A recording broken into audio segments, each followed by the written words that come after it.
Now today's topic is water pollution. Factories, power plants and oil wells discharge their pollutants directly into the water bodies. Factories, power plants और तेल के जो कुएं होते हैं वे अपने पोल्यूटेंट्स प्रदूषित पदार्थों को सीधे से वाटर बॉडीज़ में डिस्चार्ज कर देते हैं, फेंक देते हैं. वाटर बॉडीज़ मीन्स रिवर, सी, ओशियंस, ओके, पॉन्ड्स एक्सेट्रा. तो इससे क्या होता है, वाटर पोल्यूशन हो जाता है क्योंकि उनका जो वेस्ट है वो सीधे नदी, नालों, तालाबों में और समुद्र में गिर जाता है और वाटर पोल्यूट हो जाता है. वाटर जो है वो प्रदूषित हो जाता है. Control of water pollution. Factory sources can be controlled easily because these are coming from one source. Pollutants must be treated before dumping into the water bodies. Disease caused by polluted water are typhoid, cholera, dysentery, jaundice, etc. Factory source मतलब factories से जो भी आता है, हम discharge होता है, जो भी कूड़ा कचरा निकलता है उसको हमें ट्रीट करके तब वाटर बॉडीज़ में छोड़ना चाहिए. मतलब उसको प्रदूषण फ्री करना चाहिए. मतलब उसको किसी केमिकल प्लांट्स में ट्रीट करके उसका जो जहरीलापन है वो उसको दूर करके तब उसे हम वाटर बॉडीज़ में छोड़ सकते हैं. पोल्यूटेड वाटर मतलब जब प्रदूषित पानी से क्या क्या डिजीज़ होती हैं, टाइफाइड, कॉलरा, डिसेंट्री और जॉन्डिस एक्सेट्रा हो सकती हैं. Land pollution. Dust storms and lack of plant population lead to soil erosion, losing of the top soil which is nutritious for plants. Dumping of garbage, plastics and other waste in the open pollutes the soil. Soil pollution is the easiest to control. It can be checked by intensive cropping to cover the uncovered land, using dustbins of two types, one for biodegradable waste and the other for non-biodegradable waste. Reuse of carrier bags, avoiding of plastics, polythene bags and aluminum foils.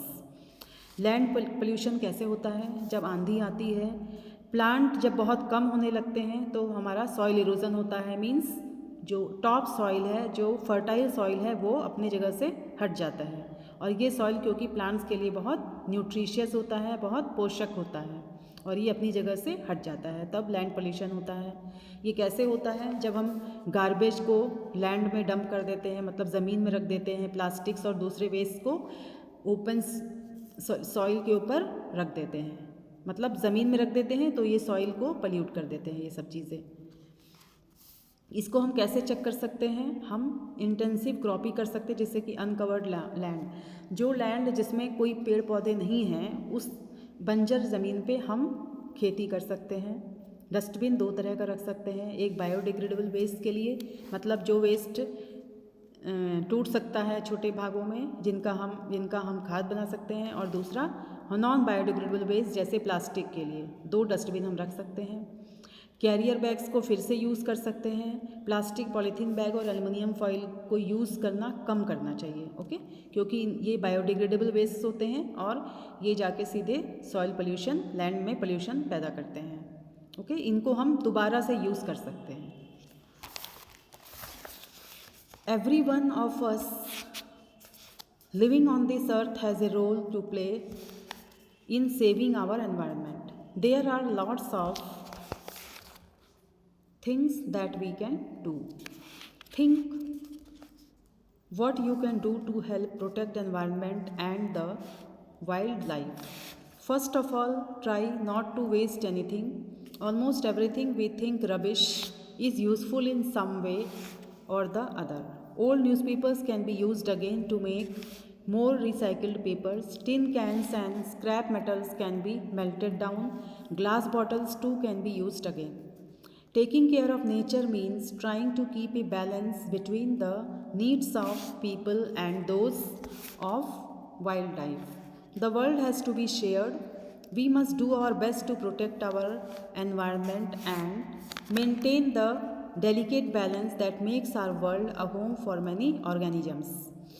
इस अर्थ में हम सभी रहते हैं धरती पे, इसलिए हमको एनवायरनमेंट को सेव करने के लिए बहुत ज़्यादा प्रयास करना चाहिए. काफ़ी चीज़ें हम कर सकते हैं एनवायरनमेंट को और वाइल्ड लाइफ को प्रोटेक्ट करने के लिए, ओके. फर्स्ट ऑफ ऑल हमें किसी चीज़ को वेस्ट नहीं करना चाहिए. सभी चीज़ें जो रबिश होती हैं वो किसी एक और दूसरे काम में आ सकती हैं। जैसे कि ओल्ड न्यूज़पेपर्स को हम फिर से रिसाइकिल करके पेपर बना सकते हैं। टिन कैंस और स्क्रैप मेटल्स को हम मेल्ट करके फिर यूज़ कर सकते हैं पिघला के। ग्लास बॉटल्स को भी हम फिर से यूज़ कर सकते हैं। नेचर की अगर हम केयर करेंगे तो क्या होगा, एक बैलेंस बनेगा, हमारी ज़रूरतों और वाइल्ड लाइफ के बीच में एक बैलेंस बन जाएगा। अगर हम केयर करेंगे नेचर की तो हमारी ज़रूरतों और वाइल्ड लाइफ जो रहते हैं उनके बीच में एक बैलेंस होगा। ये हमारे वर्ल्ड के साथ भी हमें ये चीज़ शेयर करनी चाहिए कि एनवायरनमेंट को सेव करना है। अपने एनवायरनमेंट को प्रोटेक्ट करने के लिए जितना अच्छा बेस्ट हो सकता है वो हमें करना चाहिए, जिससे कि सभी ऑर्गेनिजम्स के होम्स को सेव किया जा सके और बैलेंस दुनिया में धरती पे बैलेंस बना रहे, मतलब संतुलन बना रहे, पहले जैसी धरती बन जाए, फिर से ग्लोबल वार्मिंग ना हो। Okay children, now your chapter is complete. Okay, this much for today's class. Till then, stay safe, stay at home, keep on learning. Thank you, children.